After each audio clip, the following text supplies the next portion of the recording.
কথায় বলে চোখের জল নাকি মা ছাড়া কেউ বোঝে না।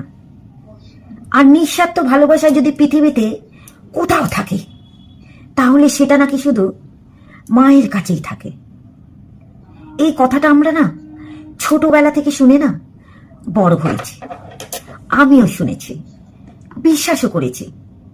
কিন্তু জীবনটা যখন না একটু করে বুঝতে শিখি, সংসারটা যখন একটু কাছ থেকে দেখি নিজের, তখনই অনেক সময় মনে হয় কথাটা সব জায়গায় কিন্তু একরকম সত্যি হয় না।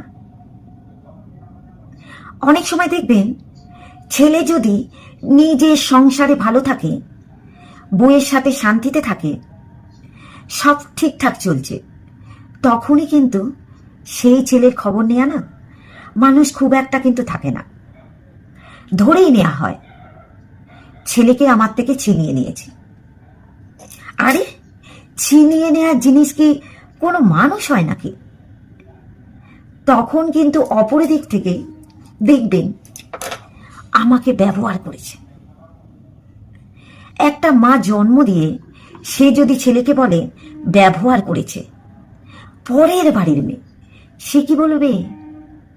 কিন্তু যেই একদিন বইয়ের সাথে ছেলের বিচুটি পাতার মতো ঝামেলা শুরু হবে, হঠাৎ করে খোঁজ নেয়া না মানুষ কিন্তু বেড়ে যায়। ফোন আসবে, চিন্তা আসবে, পরামর্শ আসবে, তখন মনে হবে না আহা কত দরদ, কত ভালোবাসা।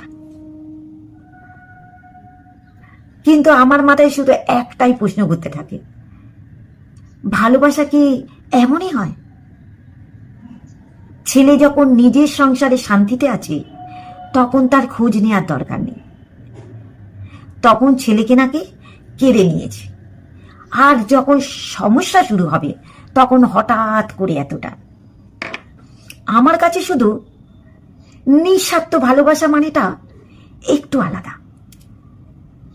নিঃস্বার্থ ভালোবাসা মানে হচ্ছে ছেলে ভালো থাকলেও তার খোঁজ নেয়া, আর খারাপ থাকলেও তার পাশে থাকা। ভালোবাসা শুধু ঝামেলার সময় জেগে ওঠে তাহলে সেটা নিঃস্বার্থ ভালোবাসা না, ওটার মধ্যে কোথাও না কোথাও একটু ভেজাল থেকেই যায়।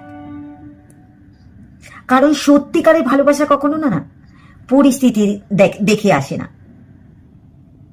ওটা সবসময় না একই রকম থাকে।